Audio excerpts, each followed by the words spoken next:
Hola. Buenas noches a todos y a todas.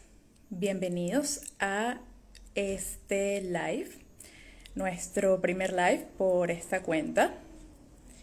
Vamos a esperar unos minutos, a esperar que se conecten unas cuantas personas para comenzar. Pero bueno, mientras tanto, les puedo ir comentando que en este live estaremos tratando el tema Tengo un trastorno de personalidad y cuáles serían las pautas o indicaciones iniciales para llevar a cabo un tratamiento o para comenzar un tratamiento. Bien, mientras esperamos que algunas personas se conecten, las personas que han ingresado, si pueden comentarme si me escuchan bien, si se ve bien y si pueden comenzar a dejar algunas preguntas para poder irlas respondiendo, pues sería genial, ¿no?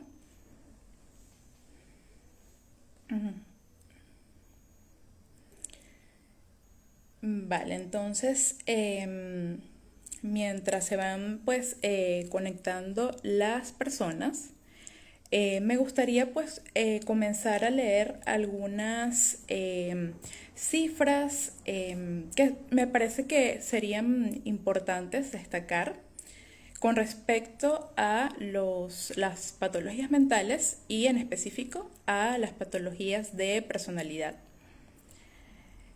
Las cifras de patologías mentales alcanzaron un porcentaje de 10.7% en la población mundial durante el año 2017, incluyendo trastornos de ansiedad, depresión, bipolaridad, anorexia, bulimia, esquizofrenia y abuso de sustancias.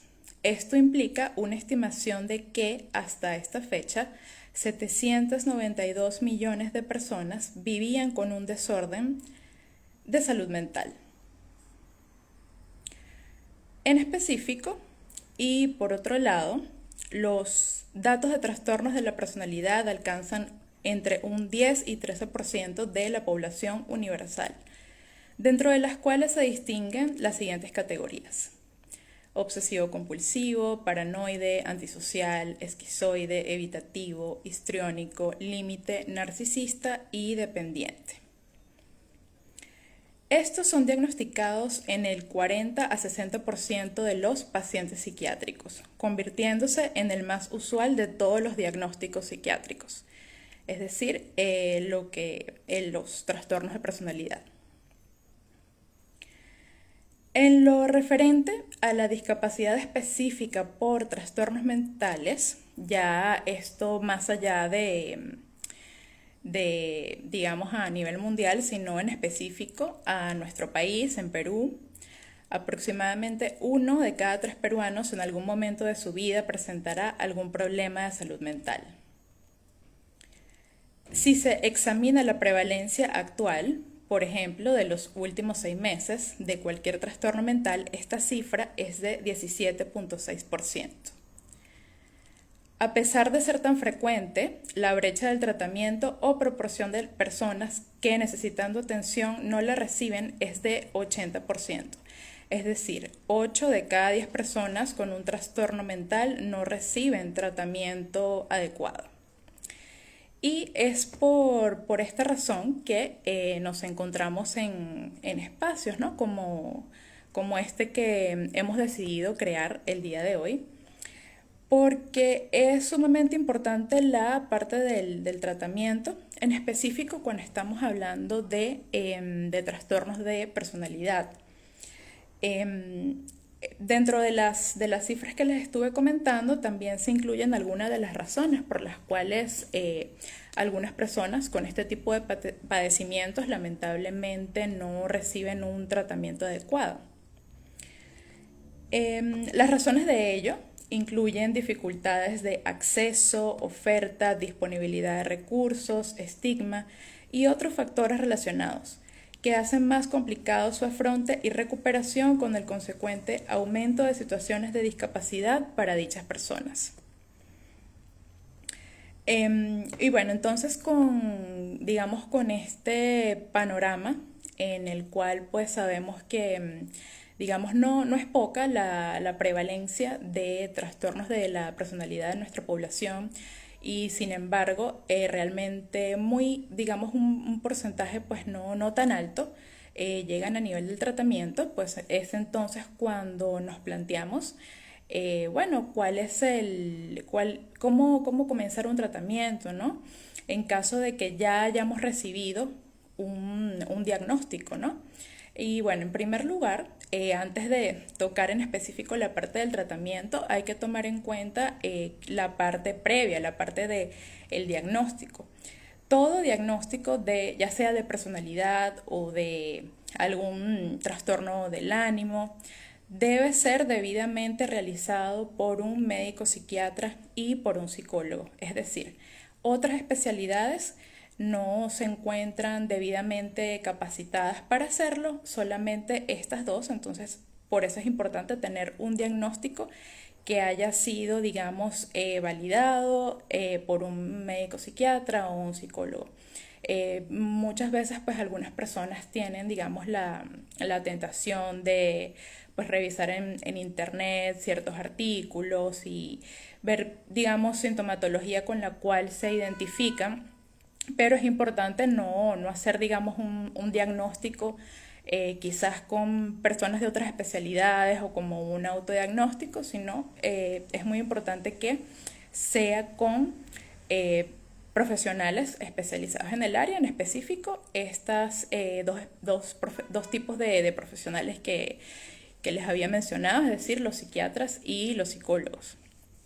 Y por otro lado, ya cuando nos aproximamos a la fase del tratamiento, debido a que se, digamos, está la parte psiquiátrica y la parte psicológica, una de las cosas que más se preguntan las personas es, bueno, ¿debo recibir tratamiento psiquiátrico o debo recibir tratamiento psicológico o debo recibir ambas cosas, ¿no? Y por cuánto tiempo. Y bueno, lo cierto es que lo que se ha pues descubierto en los estudios es que digamos la alianza de ambas cosas que se encuentren a la par, tanto tratamiento psicológico como tratamiento psiquiátrico, es lo que a la larga da una mayor, digamos, efectividad en el tratamiento. Sin embargo, es importante destacar que no todos los trastornos de personalidad o no toda persona que ha recibido un diagnóstico de trastorno de personalidad necesariamente debe recibir un tratamiento psiquiátrico. Es decir, que haya o no un tratamiento psiquiátrico depende mucho de la severidad de los síntomas y en específico de qué tanto esta sintomatología afecte en la vida diaria del individuo. Por supuesto, cuando estamos hablando de trastornos de personalidad, estamos hablando de un patrón que ha sido estable a lo largo del tiempo y que provoca disfuncionalidad en varias áreas de la vida del individuo, digamos en el área social, en el área laboral, en el área familiar. Entonces, dependiendo de la severidad de los síntomas y de qué tantas áreas y hasta qué nivel se encuentran afectadas, dependerá si es necesario tener un tratamiento psiquiátrico o no. ¿Por qué hago énfasis en esto? Porque el tratamiento psiquiátrico, si bien reduce la severidad de los síntomas, no está indicado para, digamos, no proporciona estrategias o habilidades para mejorar las relaciones interpersonales, para, digamos, el control de la ira, el control de la impulsividad. Sí es muy importante como reductor de los síntomas en caso de que estos sean muy severos. Sin embargo, no, digamos, no son como una, entre comillas, píldora mágica que puede solucionar, ¿no? Todos los problemas o toda la sintomatología que se puede dar en un trastorno de la personalidad. Y es por esto que Aquí entra la parte del tratamiento psicológico, que es junto al tratamiento psiquiátrico, en caso de que ya se haya determinado que el tratamiento psiquiátrico deba pues entrar dentro de la fórmula, es, digamos, el campo de acción de los psicoterapeutas. Los psiquiatras pueden estar formados como psicoterapeutas y, por supuesto, los psicólogos también. En ese sentido, existe una gran variedad de terapias, de escuelas psicoterapéuticas, de terapias psicológicas. Y bueno, es allí cuando quizás una persona que haya sido diagnosticada se encuentra con esta variedad de nombres como terapias cognitivo-conductuales, terapias psicodinámicas, terapias humanistas, y en ese sentido puede ser como un poco, digamos, complejo, ¿no? Para una persona que recién ha sido pues diagnosticada, y que puede que estos nombres no les resulten pues muy familiares, ¿no? Entonces, de acuerdo a eso, sí es importante destacar que el tipo de terapia que se escoja, su preferencia debe, o preferiblemente, deben ser terapias que sean respaldadas por la evidencia. ¿Qué quiere decir esta palabra o esta frase de tratamientos basados en la evidencia? Estos son, se refiere como a o la frase en general se refiere a una manera particular en que estos tratamientos a nivel metodológico se han estudiado y han logrado ser validados para lo que dicen que pueden pues cumplir. Es decir, que hay estudios empíricos, investigaciones científicas que respaldan la validez de los resultados del tratamiento. Por ejemplo, para colocar un trastorno que tiene también una prevalencia significativa dentro de la población psiquiátrica, como puede ser el trastorno límite de la personalidad, se ha comprobado que hay ciertas terapias basadas en la evidencia que son las más recomendadas, ¿no? En ese caso. Por ejemplo, en el caso del trastorno límite, se ha encontrado que las que poseen mayor efectividad son la terapia dialéctica conductual, la terapia centrada o focalizada en la transferencia, la terapia basada en la mentalización y la terapia de esquemas. Este tipo de terapias, si bien se ha encontrado su efectividad en el trastorno límite, también es una efectividad que se puede extrapolar hacia otro tipo de trastornos e incluso a otro tipo de padecimientos psicológicos o psiquiátricos que no necesariamente están relacionados con el área de la personalidad, pero lo menciono porque eso es un poco lo que estamos pues tratando hoy, ¿no? Entonces ya allí estaríamos pues tomando en cuenta ambas cosas, lo que significa la parte psiquiátrica y la parte, digamos, psicológica o psicoterapéutica. Y en el caso de que ambas sean necesarias, pues es importante saber que esa alianza sería como lo que se ha comprobado que es verdaderamente potente y efectivo. Creo que eso sería la mejor manera de abordarlo, lo que se ha encontrado que tiene mayor efectividad. Por supuesto, también existe suele existir esta pregunta: terapia individual o terapia que incluya quizás a otras personas, ¿no? En un inicio se prescribe terapia individual, pero sin embargo hay ciertos tipos de programas o de psicoterapias en que se incluye también a otras personas dentro de la psicoterapia. Es decir, por ejemplo, en la terapia DBT, en este programa incluye sesiones de psicoterapia individual, 1 o 2 veces por semana, de acuerdo a las necesidades del consultante, pero también existe la posibilidad de incluir sesiones de acompañamiento grupal, de terapia de grupo o terapia familiar, ¿no? Que incluye a personas del grupo familiar. Esto dentro de lo que se conoce como el esquema DBT. Pero incluso cuando se manejan otro tipo de terapias que no son la terapia DBT, también en algunas oportunidades pues, se plantea la posibilidad de incluir a la familia, incluir a la pareja, quizás no dentro de como un esquema terapéutico de X cantidad de sesiones con la familia, sino quizás intervenciones puntuales de, bueno, por ejemplo, en el trastorno límite, cuando se elabora un plan de crisis, en algún momento se puede considerar tener una sesión con la familia a manera de psicoeducación de cuáles son las cosas o cómo se podría apoyar como familiar a una persona con este tipo de padecimientos, ¿no? Entonces sí, se considera dentro de las terapias en trastornos de la personalidad, pues que no solamente esté incluida pues la persona como tal a nivel de psicoterapia individual, sino que también se incorporen otras personas.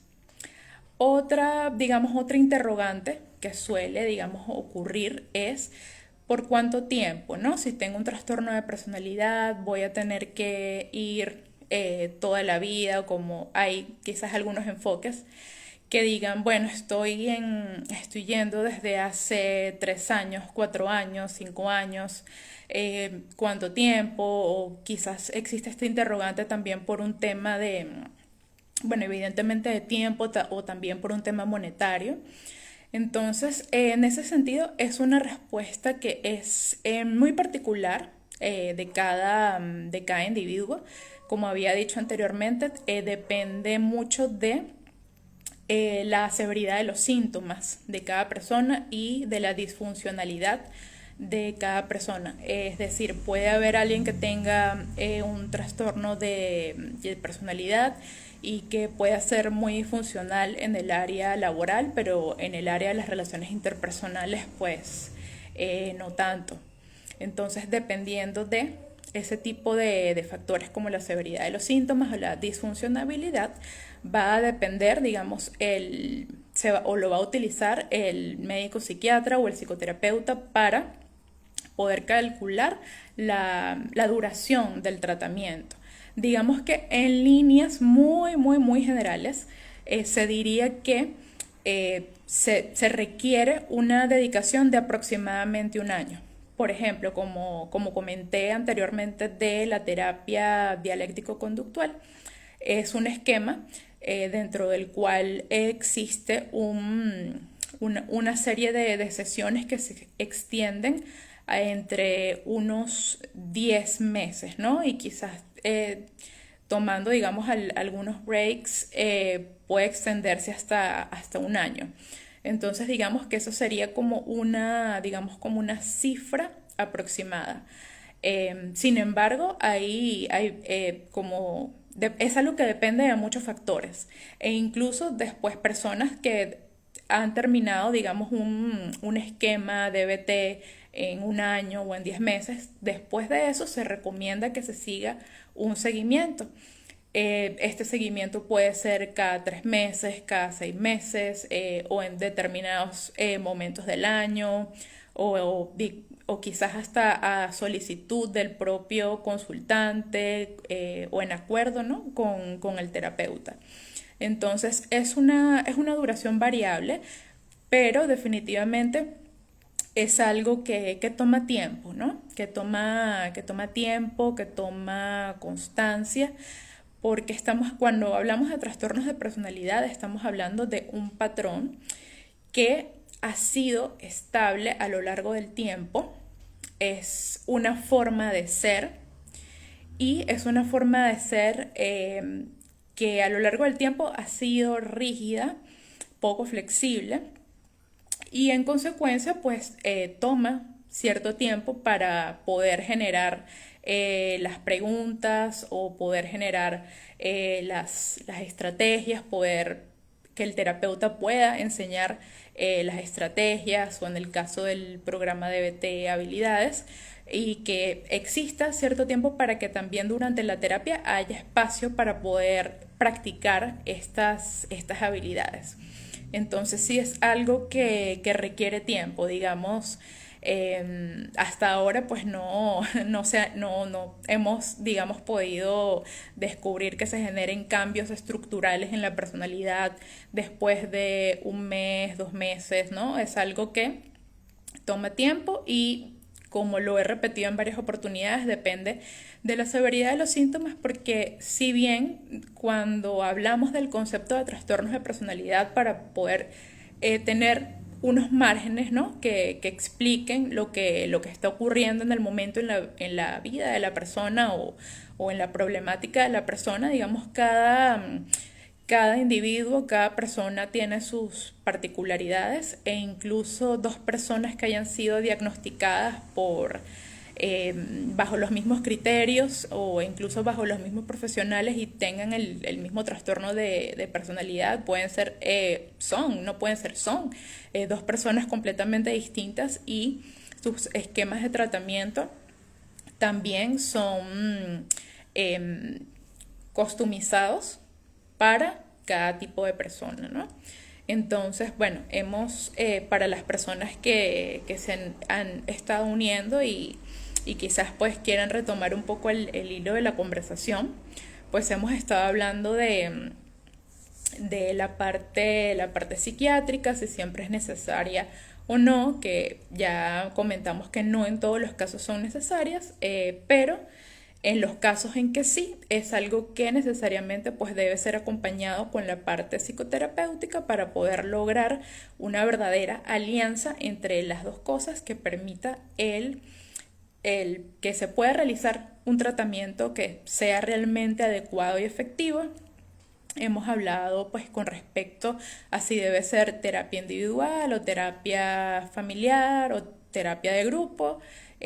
Sí, es algo que se puede plantear, incorporar a otras personas que pueden ser cuidadores, parejas, familiares, que puedan, digamos, recibir indicaciones con respecto a cómo puede ser el tratamiento o las cosas que pueden hacer para ayudar o apoyar a la persona que esté a su alrededor que tiene, digamos, este tipo de problemática, ¿no? Eso por ese lado. Y bueno, también habíamos hablado de que debería pues indicarse psicoterapia que sea basada en la evidencia, y habíamos hablado un poco sobre las terapias que se consideran dentro de este abanico amplio de psicoterapia basada en la evidencia, que en el caso del trastorno límite es la terapia DBT o la terapia dialéctica conductual, la terapia basada en la transferencia, la terapia basada en la mentalización y la terapia de esquemas, entre muchas otras que entran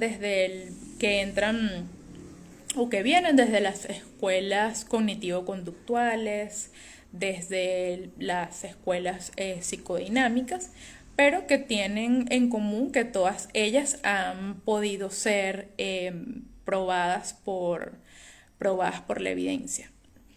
Y también pues lo último que comentábamos era que, digamos, la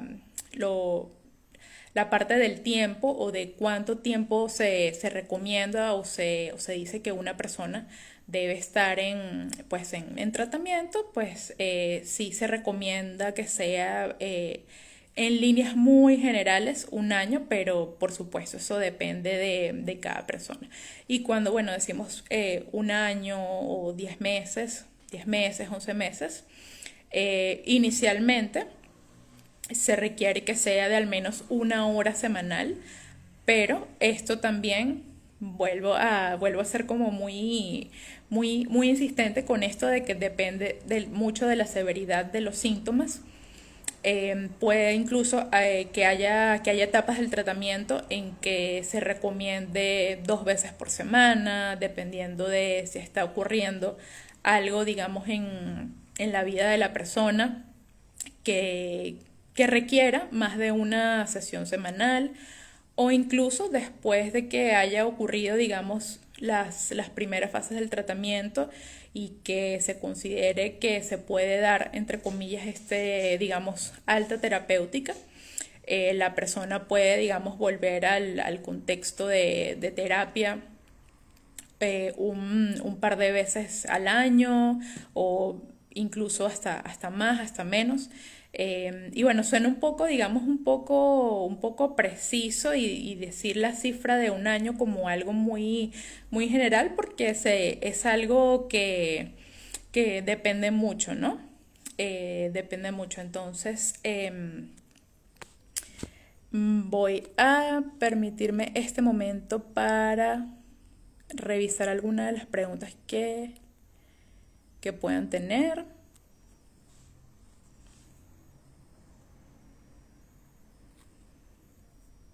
O en caso de que deseen dejar alguna pregunta en este momento que no les haya dado oportunidad de mencionar antes, también, digamos, es el momento para hacerlo.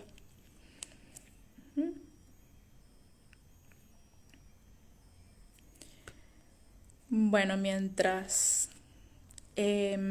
colocan allí sus preguntas, una persona coloca, mandan también tratamiento farmacológico. Sí, como había comentado pues en un inicio, en la parte del tratamiento farmacológico no siempre es necesario. En la mayoría de los casos se podría decir que sí. Sin embargo, tiene que ser un tratamiento que esté supervisado por un psiquiatra. Y el psiquiatra es el que puede decir si es necesario o no es necesario. Pero sí es algo que se comprende el tratamiento farmacológico junto con el tratamiento psicoterapéutico. ¿En qué tiempo se recomienda cambiar de terapia si es el caso? Esa es una pregunta muy interesante, ¿en qué tiempo se puede cambiar de terapia si es el caso? Bueno, en eso en particular diría que es algo que se debe conversar directamente con el terapeuta, porque digamos, cuando se entra a una dinámica terapéutica se establecen unos objetivos y se establecen como una serie de pasos para la consecución de esos objetivos. Entonces, si en algún momento el terapeuta siente que no se están cumpliendo esos objetivos, el terapeuta podría referir al consultante y conversar con el consultante acerca de las razones por las cuales se está refiriendo a otro profesional. O en todo caso también si es de parte del consultante que sienta que hay algo en la relación por lo cual debería cambiar de terapeuta, sí pues digamos se recomienda que sea algo hablado, algo conversado y acordado en caso de que se necesiten como replantear los objetivos de la terapia. Pero, digamos, desde el punto de vista del terapeuta, sí puede haber ocasiones en que se refiera a otros profesionales. Por ejemplo, alguien podría haber comenzado solamente psicoterapia y en algún momento el terapeuta se puede dar cuenta de que la persona necesita un apoyo farmacológico adicional y es allí cuando se refiere a un psiquiatra. O quizás el propio psiquiatra cuando esté realizando la evaluación diga, bueno, quizás tengo que referirlo a otro profesional, digamos un terapeuta del lenguaje o quizás otro profesional dentro de la rama médica que pueda apoyar en algún tema en particular. Otra persona nos comenta cómo podría actuar si mi pareja tiene TLP. Bueno, en ese caso también lo habíamos comentado pues un poco al comienzo, pero aprovecho la oportunidad para comentarlo. Sí existen, digamos, algunos esquemas terapéuticos dentro de los cuales se incluye en algunas sesiones a la pareja o a los familiares para que puedan tener información, ¿no? sobre la persona en particular. Entonces, en ese caso, es sumamente importante que la persona entre a un esquema psicoterapéutico y que como pareja o como familiar, la persona, digamos, que está realizando la psicoterapia o el psiquiatra, se le pueda preguntar sobre mayor información acerca de cuáles son las manifestaciones del TLP en la persona en particular y cómo desde un punto de vista de familiar o de persona, de cuidador o persona que está alrededor, cómo se puede, digamos, hacer para ayudar, ¿no? A la persona que tiene pues el TLP, porque en el TLP se dan bastantes manifestaciones de impulsividad, de cambios en el estado de ánimo, y es importante que se adquieran esas habilidades, no solamente por parte de la persona, sino también por las personas que están a su alrededor, ¿no? Entonces, digamos, en líneas generales, sí consultar con el psiquiatra y psicólogo especialista acerca de cuáles son las manifestaciones específicas del TLP en esa persona y de cómo se podría ayudar, ¿no? Quizás plantear, digamos, una sesión de psicoeducación con respecto a lo que significa pues tener el trastorno como tal y poder plantear, digamos, un plan de crisis, qué se puede hacer en esos momentos, habilidades o estrategias para ayudar a contener a la persona. Esas serían, digamos, como la recomendación general, siempre irse, digamos, a lo particular, a lo individual de esa persona y en ese sentido consultar con la persona en particular que está tratando el caso. Bueno, aquí las preguntas se fueron un poquito por arriba, pero creo que me habían preguntado algo con respecto a la terapia de la mentalización, ¿no? Bueno, la terapia, casualmente esta semana y la semana pasada estuvimos realizando algunos posts informativos en la página de aquí de Instagram de IPEP con respecto a la terapia basada en la mentalización, pero este tipo de terapia es de base psicodinámica. Sin embargo, se encuentra basada en la evidencia y también toma algunas premisas de la teoría cognitiva. Y en este tipo de terapia, digamos, la premisa es que, digamos, la persona, bueno, o todas las personas, cuando nos enfrentamos, cuando estamos en una situación, siempre tenemos suposiciones con respecto a lo que el otro está pensando sobre la situación en la cual nos encontramos, ¿no? Entonces, eso como tener en mente la mente del otro es en lo que se basa la mentalización.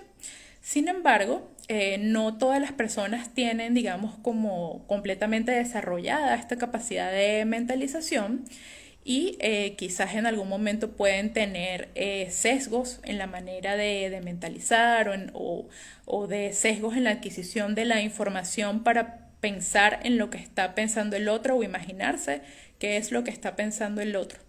Entonces, en la terapia basada en la mentalización, pues se busca eso, ¿no? Como acceder a cómo es el proceso actual de mentalización de la persona y, por ejemplo, hacerle reflejar a la persona o contrastar con la persona cuáles son, digamos, los hechos a su alrededor que le permiten pensar como está pensando en un momento determinado o quizás alguna de las preguntas que se pueden hacer para determinar la mentalización es, bueno, que en una situación en particular, ¿qué piensas que la otra persona pudo haber estado pensando? Eso que cuentas, porque qué evidencias tienes para estar pensando eso, ¿no? Eso es un poco y a manera muy, digamos, muy general con respecto a la terapia basada en la mentalización. Con respecto a la terapia basada en esquemas, también es una terapia del lado más cognitivo. Sin embargo, tiene también ciertas raíces en la parte psicodinámica, en específico a lo que se llama la teoría del apego. Y en esta teoría A nivel otra, no sé si es la misma persona, pero están preguntando con respecto a la terapia de esquemas. Sí, continúo con eso.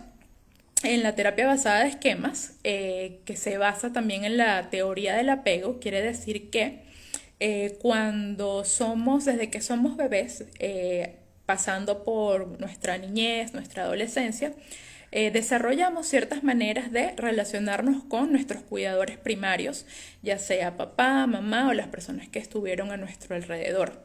Y la manera en que hayamos sido cuidados y en cómo nosotros hayamos recibido esos cuidados, y marca una influencia en nuestra personalidad, no solamente en ese momento con nuestro cuidador en particular, sino con el resto de las personas con las cuales nos relacionamos a lo largo de nuestra vida.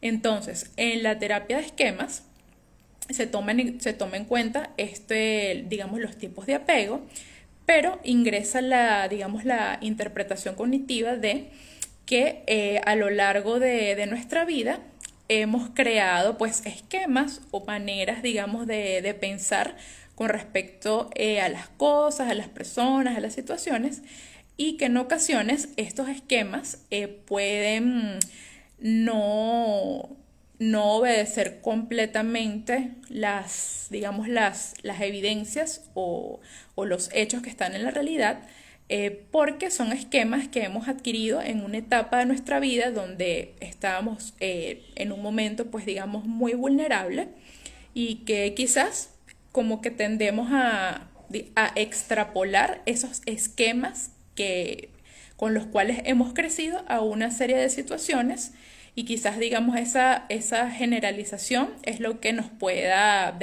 generalización de estos esquemas nos haya podido, digamos, causar conflictos en las relaciones interpersonales, ¿no? Entonces en la terapia pues de esquemas pues se identifican cuáles son estos esquemas con los cuales hemos crecido, con los cuales nos hemos desarrollado y se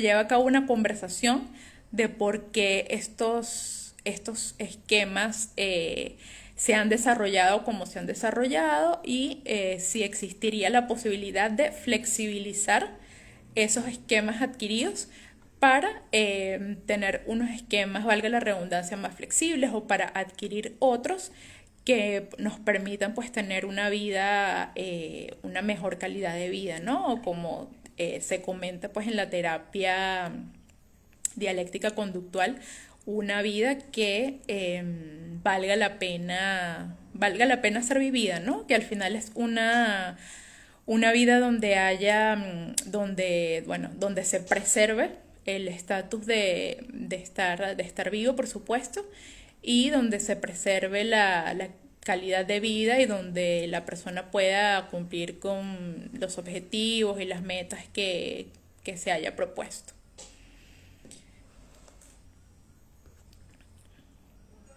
Es importante, digamos, estas preguntas con respecto al tipo de terapias porque, digamos, no existe, digamos, así como no existe, digamos, un medicamento único para cada trastorno de personalidad o no existe, digamos, entre comillas, píldora para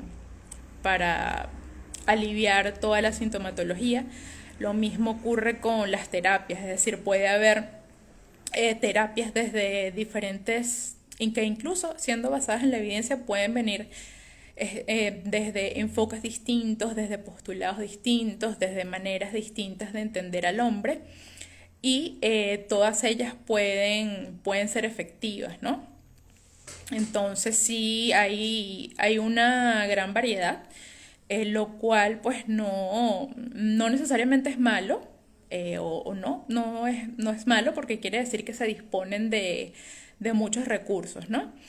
Y bueno, también tocando pues este tema de las terapias, también una de las preguntas que se suelen hacer las personas es em, si se puede vivir a largo plazo habiendo sido diagnosticado con un trastorno de personalidad. Y lo cierto es que sí, que primero se ha comprobado que los síntomas tienden a remitir a medida que pasa el tiempo. Es decir, a medida que, si digamos los primeros síntomas han sido detectados al inicio de la edad adulta, a medida que va transcurriendo el tiempo, los síntomas tienden a remitir. Sin embargo, eso depende muchísimo de cuál haya sido, digamos, el approach que se le haya hecho al tratamiento, ¿no? En general. Pero sí es posible. Sí es posible que haya un cambio estructural en la personalidad y sí es posible realmente poder llegar a tener una vida, como había mencionado, que valga la pena ser vivida, en la cual se puedan cumplir con los objetivos planteados, ¿no? Después de haber tenido un diagnóstico de trastorno de la personalidad, sí es algo posible. También preguntan cómo es la terapia focalizada en la transferencia.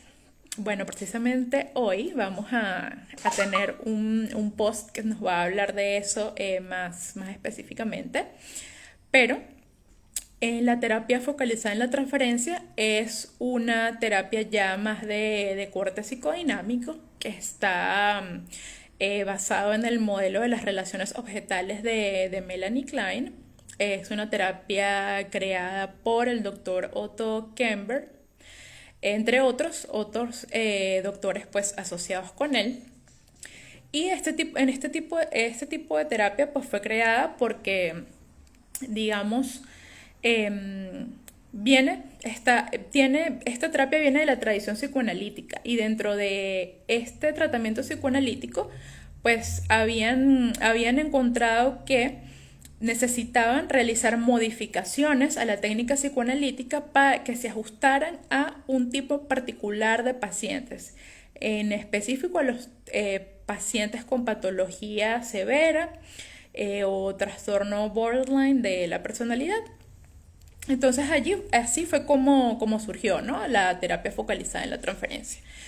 Y ya como había mencionado de la terapia anteriormente, cuando estaba explicando lo de la terapia basada en los esquemas, había mencionado también parte del apego, y en la terapia centrada en la transferencia también pues se habla un poco de eso, es decir que desde que somos niños, bebés, hemos internalizado las relaciones que hemos tenido con nuestros cuidadores primarios, y ese tipo de relación es algo que hemos repetido en el resto de nuestras relaciones, bien sea con nuestras parejas, bien sea con compañeros de trabajo, amigos, etcétera.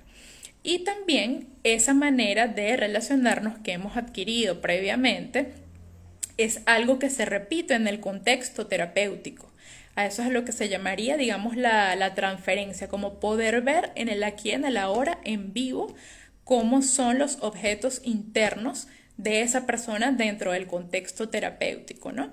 Entonces allí como que es como si la terapia sirviera como una lupa a esos objetos internos de la persona. Entonces eso es lo que se denomina como la transferencia. Entonces en ese tipo de terapia pues se utilizan estrategias, técnicas y tácticas que están, digamos, basados en el psicoanálisis, en la tradición psicoanalítica, que pueden ser la clarificación, la confrontación, pero es importante hacer la distinción que, a pesar de que vienen de la misma escuela, de la misma rama, la terapia focalizada en la transferencia va más allá, da un paso más allá, porque los doctores que realizaron este tipo de terapia se dieron cuenta de que se necesitaban un manual estructurado de cómo abordar estos casos. ¿Por qué?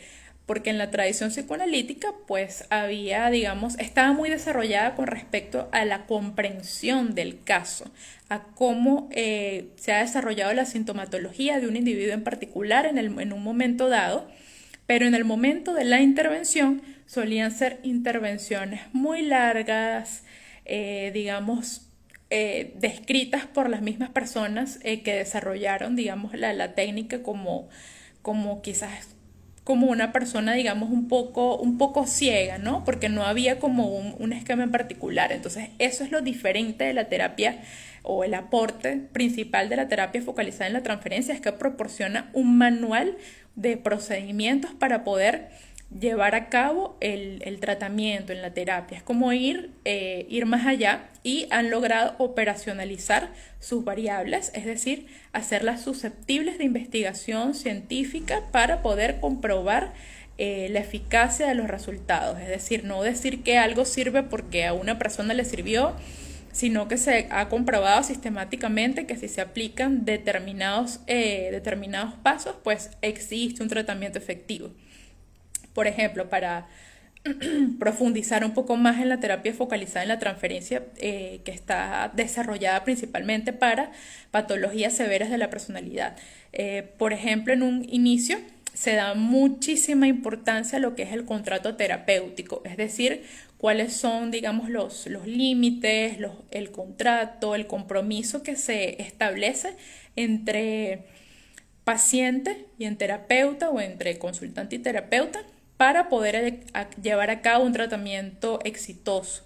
Se da mucha importancia a lo que es lo que se conoce como anamnesis o dentro de la terapia tiene un nombre en particular que es la entrevista estructural. Y dentro de esta entrevista estructural se busca explorar no solamente lo que está ocurriendo en este momento con el individuo, que es muy importante, ¿no? Realizar el diagnóstico de toda la sintomatología actual, sino también irse pues hacia atrás para comprender cómo se ha desarrollado, ¿no? Y para poder realizar eso se exploran las áreas de familia, de trabajo, amor y sexualidad. Y es así como a través de esta entrevista estructural se llega a un diagnóstico psiquiátrico, si es que lo hubiese, y a un diagnóstico estructural. Y después de esa exploración se establece pues el contrato terapéutico, y después de establecer esa alianza terapéutica es cuando se establecen digamos, los objetivos del tratamiento, y es cuando se aplica lo del análisis de transferencia, de ver en el aquí, en el ahora, en este momento preciso, cómo en esa relación de paciente-terapeuta, cómo se han desarrollado los objetos internos de esta persona, cómo sus relaciones interpersonales pasadas o su historial de apego influye en el aquí y el ahora. Entonces, eso es, digamos, a grandes rasgos a lo que se denomina terapia focalizada pues en la transferencia. Precisamente hoy vamos a hacer un post al respecto. A lo largo de esta semana vamos a estar hablando de eso, para que pues estén pendientes acá a las redes por si les interesa, digamos, como profundizar un poco con respecto a los tipos de terapias, ¿no? También anteriormente pues hemos comentado cosas como la terapia dialéctica conductual.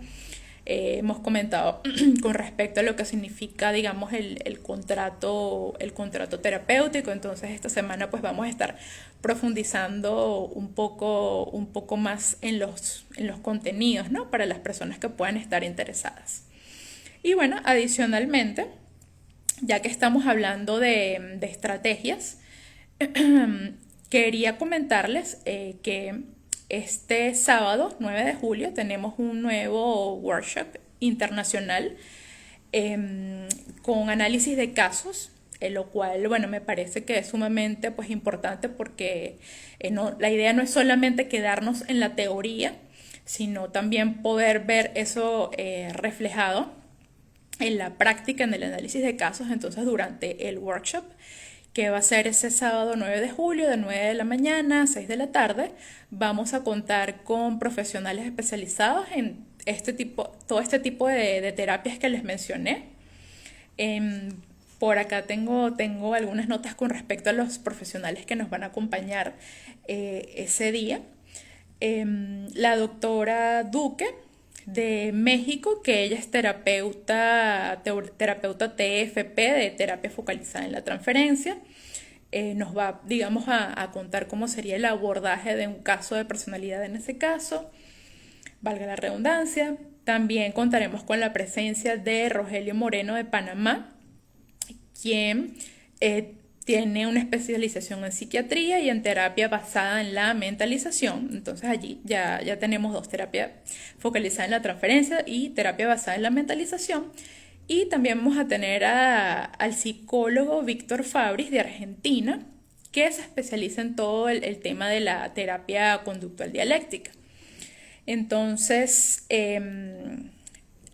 quería aprovechar, pues, digamos, el momento para hacerles llegar, pues, la información con respecto a nuestro workshop, y que las inscripciones, pues, están abiertas para este sábado 9 de julio. Si tienen, digamos, alguna duda con respecto a costos, todo lo que tenga que ver con inscripciones, pues no tengan duda de escribirnos por aquí, por Instagram, o escribirnos a nuestro correo, o incluso por allí en el anuncio de Instagram tenemos los números de teléfono a los cuales nos pueden, pues, escribir por WhatsApp para poderles brindar, digamos, mayor información, porque allí, bueno, ya algunas personas estuvieron preguntando durante el live, pero vamos a estar con profesionales, pues, especializados en cada una de las terapias que hemos mencionado el día de hoy, que son, digamos, específicas para trastornos de la personalidad,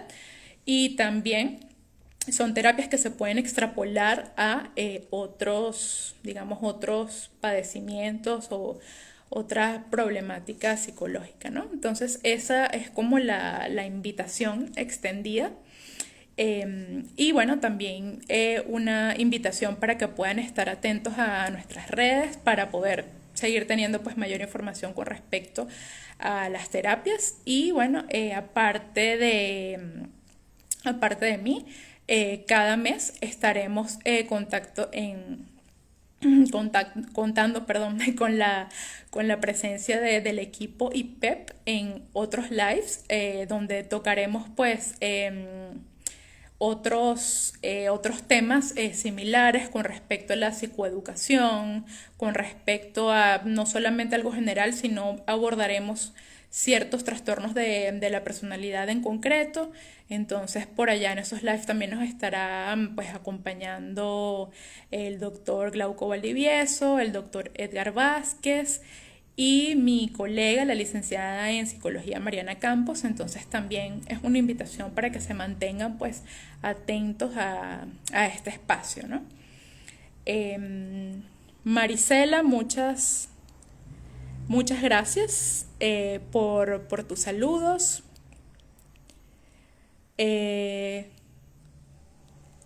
Sí, claro, muchas gracias. Muchas gracias a ti, Marisela, por enviar las preguntas y por estar atenta a este espacio. Entonces, bueno, si hay alguna duda con respecto al workshop o con alguno de los temas, pues, que hemos tocado durante este live, pues ya saben cómo contactarnos, ¿no? No duden en dejar sus dudas, en dejar sus comentarios.